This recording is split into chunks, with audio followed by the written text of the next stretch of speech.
यहां पर देखते हैं अब जो अभी हमने करा है क्वाड्रेंट, अब हम इसको सम अप करते हैं।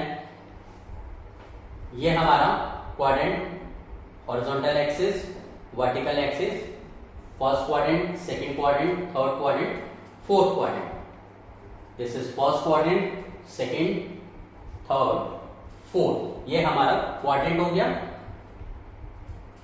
ये जो है हमारा फर्स्ट क्वाड्रेंट, यहां पर एंगल जो है वो 0 और 90 के बीच में लाई करेगा। 0 और 90 के बीच में क्यों लाई करेगा? ये हमारा 0 है, ये हमारा 90, this is 180 and this is 270। और अगर हम रेडियन की बात करेंगे तो क्या हो जाएगा? ये रेडियन के केस में theta is more than 0 less than π/2। तो ये हमारा जो एंगल है फर्स्ट क्वाड्रेंट में 0 और 90 के बीच में लाई करता है। तो इसमें जो भी एंगल होगा हम उसको ब्रेक कर सकते हैं 90 माइनस थीटा में। जो सेकंड क्वाड्रेंट में हमारा एंगल होगा वो 90 और 180 के बीच में लाई करेगा। उस एंगल को हम कन्वर्ट कर सकते हैं 90 प्लस थीटा, जैसे 120 डिग्री है, 120 डिग्री 90 और 180 के बीच में लाई कर रहा है, तो 120 डिग्री को मैं 90 प्लस थीटा यानी कि 90 प्लस 30 में ब्रेक कर सकता हूं, या मैं इसको 180 माइनस थीटा में भी ब्रेक कर सकता हूं। यानी 120 डिग्री को ही मैं 180 माइनस 60 डिग्री भी लिख सकता हूं। तो मतलब मेरी मर्जी है मैं उसको 90 प्लस थीटा में ब्रेक करूं या 180 माइनस थीटा में ब्रेक करूं, बट वो जो एंगल है in any case second quadrant में ही लाई करेगा। जो हमारा थर्ड क्वाड्रेंट है इसमें एंगल हमारा 180 और 270 के बीच में होता है, जो कि 180 प्लस थीटा हो सकता है या 270 माइनस थीटा हो सकता है। फोर्थ क्वाड्रेंट में जो हमारा एंगल है 270 एंड 360 के केस में होता है, जो कि 270 प्लस थीटा और 360 माइनस थीटा में हम ब्रेक कर सकते हैं। जैसे 300 डिग्री है, 300 हमारा 270 और 360 के बीच में लाई करता है 300 डिग्री को हम अगर 270 से करते हैं 270 प्लस 30, लेकिन इस केस में 270 के केस में हम जो बेस है वो वर्टिकल लेकर चल रहे हैं, इसका मतलब हमारी रेशियो चेंज हो जाएगी। और अगर हम 300 को ही ब्रेक करके चलते हैं 360 माइनस 60 में, तो इस केस में क्या होगा? जो बेस है वो हमारा हॉरिजॉन्टल होगा, जिसके अंदर रेशियो चेंज नहीं होगी।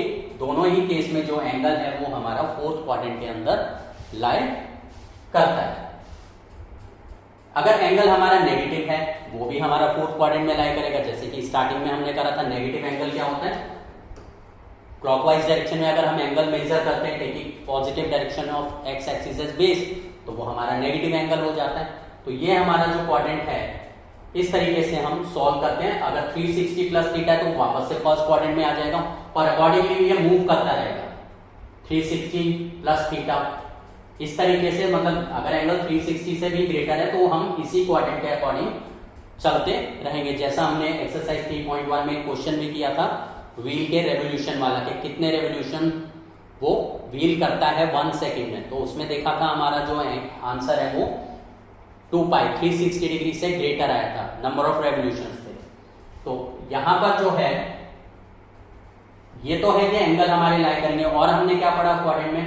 फर्स्ट क्वाड्रेंट में ऑल वैल्यूज आर पॉजिटिव, यानी sine, cosec, cos, sec, tan, cot, they are positive, यानी all values are positive. Second quadrant all students, S is for sine and उसका reciprocal cosec theta are positive. Third quadrant में all students take, T is for tan theta and उसका reciprocal cot theta are positive. Coffee, C for cos and उसका reciprocal sec, तो cos and sec are positive. तो इस तरीके से ये हमारा बनता है all students take coffee, all students take coffee, ये हमें याद रखना है with the sentence all students take coffee, all positive, s is for sin and cosec, t is for tan and cot, c is for cos and sec। तो यानी ये जो values हैं हमारी क्वाड्रेंट के अकॉर्डिंग पॉजिटिव नेगेटिव हमें लेकर चलनी है। अब हम क्या करते हैं, अपनी एक्सरसाइज के कुछ एग्जाम्पल सॉल्व करते हैं। किस तरीके से एक्सरसाइज सॉल्व होगी, जो अभी तक हमने गेन करा इस इंफॉर्मेशन के बेसिस पर क्वेश्चन किस टाइप से आते हैं। एग्जाम्पल 6 है, if cos x is equal to -3/5।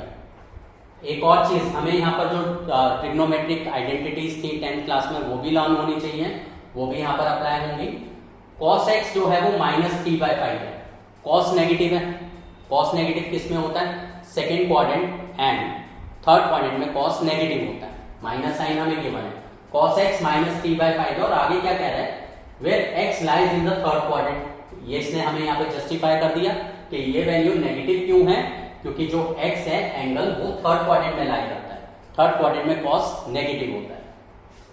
Find the values of other 5 trigonometric functions, यानी थर्ड क्वाड्रेंट के अंदर हमें बाकी जो 5 ट्रिग्नोमेट्रिक फंक्शंस हैं उनकी वैल्यूज फाइंड आउट करनी है। तो इसके लिए हम क्या करते हैं, जो x है हमारा वो बिलोंग कर रहा है किससे, थर्ड क्वाड्रेंट से।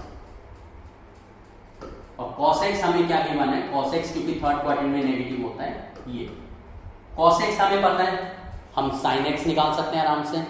हमें ये पता है that sin square x plus cos square x is equal to 1। तो sin स्क्वायर x जो है वो हमारा 1 माइनस cos स्क्वायर x, ये बन जाएगा। वैल्यू प्लेस कर दें, sin square x is equal to 1 minus cos x का वैल्यू कितना है, -3/5 का स्क्वायर। तो sin square x is equal to 1 minus 9/25। LCM लेंगे, sin square x is equal to 25 minus 9 16/25। तो जो sin x का वैल्यू है वो हमारा ±4/5 आ गया। sin x का वैल्यू ±4/5 आ गया। अब हमें देखना है कि जो साइन है, हमें बाकी 5 ट्रिग्नोमेट्रिक रेशियोज निकालनी है। अब क्वाड्रेंट के हिसाब से हमें नेगेटिव पॉजिटिव भी ध्यान रखना पड़ेगा। साइन एक्स की दो वैल्यूज आ रही है, 4/5 एंड नेगेटिव 4/5। हम साइन चेक करने के लिए क्या करेंगे, देखते हैं एक्स हमारा कहां लाई कर रहा है, थर्ड क्वाड्रेंट में लाई कर रहा है। Since x belongs to the third quadrant, third quadrant के अंदर साइन क्या होता है, नेगेटिव होता है। So sine x is equal to -4/5। Third quadrant में साइन नेगेटिव होता है, इसलिए हमने साइन का जो वैल्यू है वो -4/5 लिया। अब हम देखते हैं tan। tan हमारा किसके इक्वल होगा, tan x। tan हमारा क्या होता है, sin x upon cos x। sin x हमारा कितना है, -4/5। cos हमारा कितना है, -3/5। सो दिस इज 4/3। tan x हमारा आ गया 4/3। x हमारा किस में लाई कर रहा है, थर्ड क्वाड्रेंट में लाई कर रहा है। थर्ड क्वाड्रेंट में tan पॉजिटिव होता है, तो हमारा आंसर ऑटोमेटिकली पॉजिटिव आ गया। उसके बाद हम निकालते हैं sec। sec थीटा क्या होता है, रेसिप्रोकल ऑफ cos। तो इसका मतलब जो sec x है वो हमारा 1/cos x बन गया। cos हमारा क्या था, -3/5, तो क्या बन गया, -5/3। थर्ड क्वाड्रेंट में sec नेगेटिव होता है। cosec x जो है is reciprocal of sin। sin का वैल्यू हमारा क्या है, -4/5, तो क्या बन जाएगा, -5/4। थर्ड क्वाड्रेंट में cosec भी हमारा नेगेटिव रहता है। थर्ड क्वाड्रेंट में सिर्फ tan एंड cot पॉजिटिव होते हैं, तो tan हमारा पॉजिटिव आ गया। अब हम cot x अगर निकालते हैं, रेसिप्रोकल ऑफ tan। tan कितना है, 4/3, तो cot x कितना आ गया, 3/4। cot हमारा थर्ड क्वाड्रेंट में पॉजिटिव होता है। तो इस तरीके से हमने थर्ड क्वाड्रेंट में हमारी जितनी भी ट्रिग्नोमेट्रिक रेशियोज हैं वो वैल्यूज फाइंड आउट कर ली। इस क्वेश्चन को हम एक और मेथड से कर सकते हैं। एक तो ये मेथड हो गया, दूसरा मेथड है ट्रायंगल से सॉल्व करना। यहां पर ले लेते हैं इसको, सेकंड मेथड को, ऑल्टरनेट मेथड। ऑल्टरनेट मेथड में हम क्या करेंगे, ट्रायंगल बनाएंगे। This is x। See cos हमारा क्या होता है, cos is base upon hypotenuse, base is 3, hypotenuse is 5। तो हम यहां से परपेंडिकुलर निकाल लेंगे 4। अब हम वैल्यू हमारा किसके इक्वल होता है, sine is perpendicular upon hypotenuse. X किस क्वाड्रेंट में लाई कर रहा है, थर्ड क्वाड्रेंट में। थर्ड क्वाड्रेंट में साइन क्या होता है हमारा, नेगेटिव होता है, so we take negative sine. tan क्या होता है, perpendicular upon base. Third quadrant में tan पॉजिटिव रहता है तो ये पॉजिटिव रहेगा। तो इस तरीके से हम ट्रायंगल से भी सॉल्व कर सकते हैं। लाइक हम कोसेक लेते हैं, कोसेक एक्स। कोसेक क्या होता है, हाइपोटेन्यूज अपॉन परपेंडिकुलर, यानी कि 5/4। थर्ड क्वाड्रेंट में कोसेक नेगेटिव होता है तो वी प्लेस नेगेटिव साइन। तो ट्रायंगल से भी हम सॉल्व कर सकते हैं और ऐसे भी सॉल्व कर सकते हैं। इट डिपेंड्स कि स्कूल में कैसे करा रहे हैं और तुम कौन सा मेथड तुम्हें कन्वीनियंट लगता है, उसी मेथड को तुम यूज कर सकते हो। जो हमारा नेक्स्ट एग्जांपल है, नेक्स्ट एग्जांपल में हमें cot x गिवन है -5/12 और x जो है वो सेकंड क्वाड्रेंट में लाई करता है। x belongs to second quadrant और हमें cot x गिवन है -5/12। सी हमें cot x पता है, हम tan x निकाल सकते हैं डायरेक्टली। हमें बाकी 5 ट्रिग्नोमेट्रिक रेशियोज निकालनी है। सेकंड क्वाड्रेंट में cot नेगेटिव होता है, माइनस साइन गिवन है, तो हम यहां से cot x reciprocal of tan x होता है। तो इसका मतलब जो tan x है is reciprocal of cot x। तो हमारा जो tan x का वैल्यू है वो पता चल गया -12/5 and x belongs to second quadrant. Second quadrant में हमारा जो tan है वो नेगेटिव होता है, ये पता चल गया। अब tan से हम ये आइडेंटिटी अगर यूज करें, tan square theta plus 1 is equal to sec square theta. tan पे हमारी आइडेंटिटी थी 1 plus tan square theta is equal to sec square theta. तो जो सेक थीटा है वो हमारा आ जाएगा under root of 1 plus tan square theta. तो हम यहां पर सेक x निकालें under root of 1 plus tan square x, value place करें 1 प्लस tan x कितना है -12/5, -12/5 का square. This is 1 plus 144 upon 25, LCM आएगा 25 plus 144 is 169। So this is under root of 169 upon 25। therefore sec x जो है वो हमारा पॉजिटिव नेगेटिव 13/5 आ गया। अब हमें देखना है कि पॉजिटिव होगा या नेगेटिव होगा। Since x belongs to second quadrant, x अगर सेकेंड क्वाड्रेंट से बिलोंग करता है तो इसका मतलब जो सेकेंड क्वाड्रेंट है, सेकेंड क्वाड्रेंट में सिर्फ साइन और कोसेक पॉजिटिव होते हैं, बाकी सब नेगेटिव होते हैं। So sec x is equal to -13/5। हमें sec पता चल गया। अब हमें फाइंड आउट करना है cos। sec का रेसिप्रोकल क्या होता है, cos, और सेकंड क्वाड्रेंट में cos भी हमारा नेगेटिव रहता है। तो cos x is equal to reciprocal of sec x यानी कि -5/13।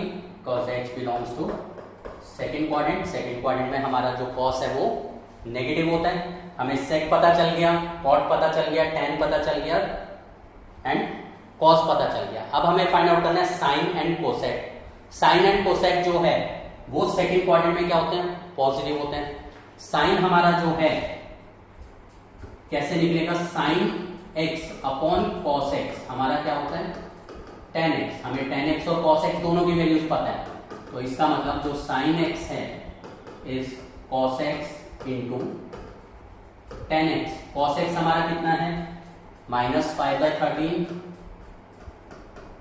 मल्टीप्लाइड बाय tan x हमारा कितना था -12/5। 5 से 5 कैंसिल, माइनस माइनस प्लस, तो this is 12/13। sin x is 12/13 और हमारा जो x है वो सेकंड क्वाड्रेंट में लाई कर रहा है। हमारा आंसर भी पॉजिटिव आ रहा है। सेकंड क्वाड्रेंट में sin हमारा पॉजिटिव होता है। sin का reciprocal is cosec x is equal to reciprocal of sin x which is equal to 13/12।